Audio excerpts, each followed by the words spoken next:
What up, YouTube? Topaz Yates back with another album review, and this time it's to that Earthgang, Ghetto Gods. But before we jump into this review, first I gotta offer you context. First I gotta let you know everything that's going on in my mind leading up to this project so you can understand my review. But if you feel as though you know everything there is to know about Earthgang, feel free to fast forward to this point here. But who is Earthgang? An Atlanta duo, Dr. Dot and Johnny Venus, who reminds me a lot of a new age goody mob with the soulful southern style that's running complete opposite to what commercialized trap music is today that's dominating the industry. And this proves to us that hip hop is alive and well.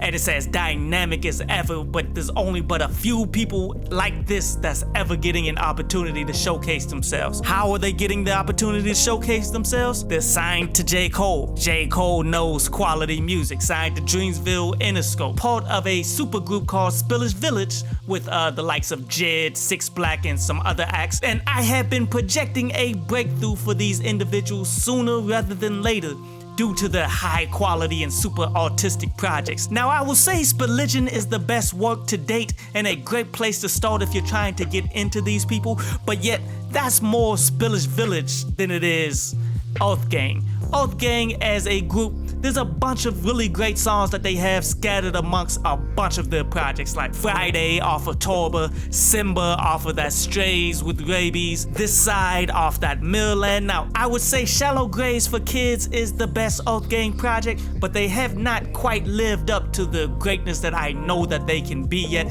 and I'm hoping that this Ghetto Gods album is going to be the one that gets us there. And now, I bring you the album review of Earthgang, Ghetto Gods. And my impression is, this ain't the one. I mean, there's some good moments here like the rest of the albums, but it's not the breakthrough best album potential of the year that I have the imagination that they can ultimately become. They have such potential to create classic works, but sometimes it just doesn't happen until you get something to push you in that direction. And whatever it is, it hasn't pushed them yet. But in the grand scheme of things, I think it's on par with a bunch of their past works as well. A bunch of interesting concepts, interesting tracks, but not a lot that I'm actually going to keep for my playlist. But let's go ahead and look at some of these tracks here, man, like Water Boys featuring Jed and J. Cole, and this was easily the most hyped joint off this project just based on the features here. But this is one of those occasions where there could have been way too many chefs in the kitchen, leading the meals to be worse no matter the talent levels of the chefs. You dig? Like, when you got J. Cole in here doing what he seems to be doing, like his whole concept for this year is whatever feature he's on, he's going to absolutely kill it. And he's delivering with bars like, yo, I'm checking on this chicken, no GMOs. Like, he's checking on his money to make sure it's not funny style. That was cool. Or how he said, yo, I'm the best and I stand on that quote. Never gonna change like Santa Claus clothes. That was cool. Not the most amazing, but yet easily the best bars maybe on this entire project. But in terms of them all working well together, Jed, Earthgang, J. Cole on top of one persistent beat, it didn't quite mash up. Like, the production needed to be much better. The concept, I felt, needed to be one. To be real, they was really just spitting here, and it didn't turn out that amazing. The next song I want to talk about is that All Eyes on Me. Well, I felt this was a solid joint. Like, I enjoyed the production and the concept of it was cool. Like, what they're talking about here is the struggle of living through a pandemic and overall life as we see it, but yet trying to find your enjoyment wherever you can. Like, they're saying, ball out when you got it, even though you should be stacking it up and stuff. Be proud of you being able to put others on, help others, be successful, things of that nature, and enjoy your life when you have enjoyable moments.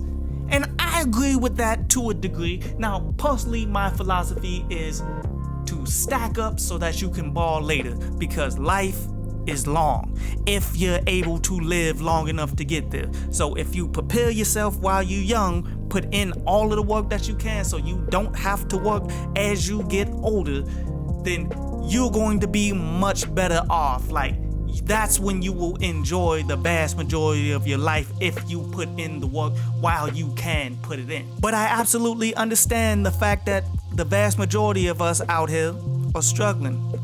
You can't struggle 24/7 and be a machine. You should find your own enjoyment in the moments that you really need to find it. Like, I like this joint. The next song I want to talk about is that Black Pearls featuring Baby Tate. Now, this is not one of my favorite joints because the production, not really feeling that on top of the types of deliveries and such, but the concepts are something that you really don't get all too often, so I definitely wanted to touch on it. Well, the first verse, the concept is, okay, these women out here, they only are really judged by their beauty because that's what we as men are looking for out of women and all that. Even if the mentality could be great, if they have the mentality to help lead, they have the mentality to do great things, that's something that gets swept under the rug so guys can chase after Instagram chicks that look good. The second verse is more looking at that, like, okay, you're chasing after these chicks with the body and beauty and all that, but a lot of them will sabotage you, a lot of them will set you up to be robbed, especially in Atlanta. And the third verse is more of Baby Tate talking about the glow up, quote unquote, that a lot of women tend to go through when they end up becoming the beautiful woman that guys tend to go after and pursue a lot. But then she's breaking it down like, love yourself, love your flaws, love everything about yourself. And I feel that, I love that, but let's look at the harsh reality of life in which these individuals are rapping about on this particular song. Like, if you want more, if you want a guy to take care of you and all that stuff, then you're going to have to compete. And guys are looking for beauty. So therefore, even if you love yourself and your physical flaws and all that stuff, you're gonna need to work on that. Not necessarily get surgery or nothing, but keep yourself in pristine shape and things of that nature and take care of your beauty so that you can get what you want, because that's what you're going to be judged on. Now, my absolute favorite song off of this would be American Horror Story.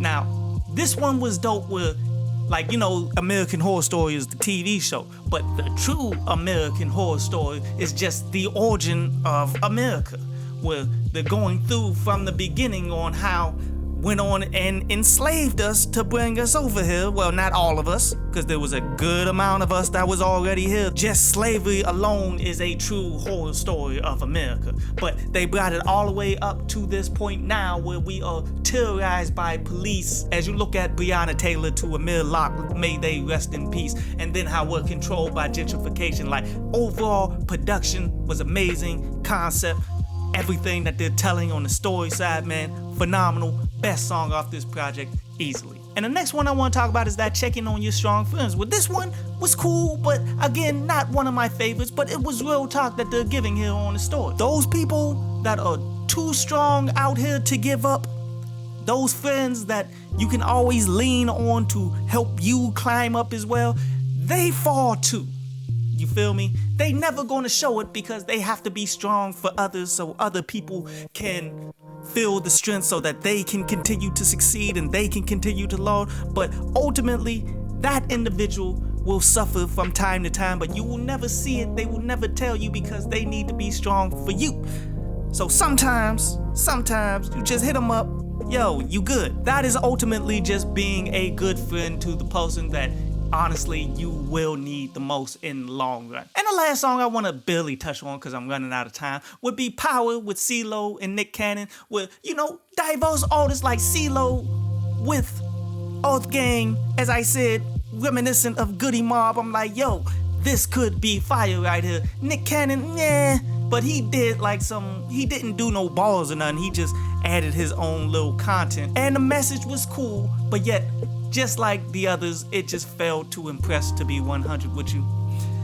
And you know, I would go ahead and do a bars segment where they do have a few moments in it like, yo, I put my hands on my balls, that's a power grab. But I'm not going to go and do that because they are more storytellers than actual punchline artists. But they do have their moments from time to time. Just overall, let's break down this album, man. I'm going to give it a 5 out of 10. Why? Too high expectations coming into it. As a fan, understanding that they could be potentially great if they were able to figure out a way to piece together, say, 10 American Horror Story tracks. Not the same exact song, but of that caliber. They can drop a classic album. They just haven't gotten it yet. And I'm a bit disappointed, but there's still a bunch of good stuff on here. Definitely peep this joint on out.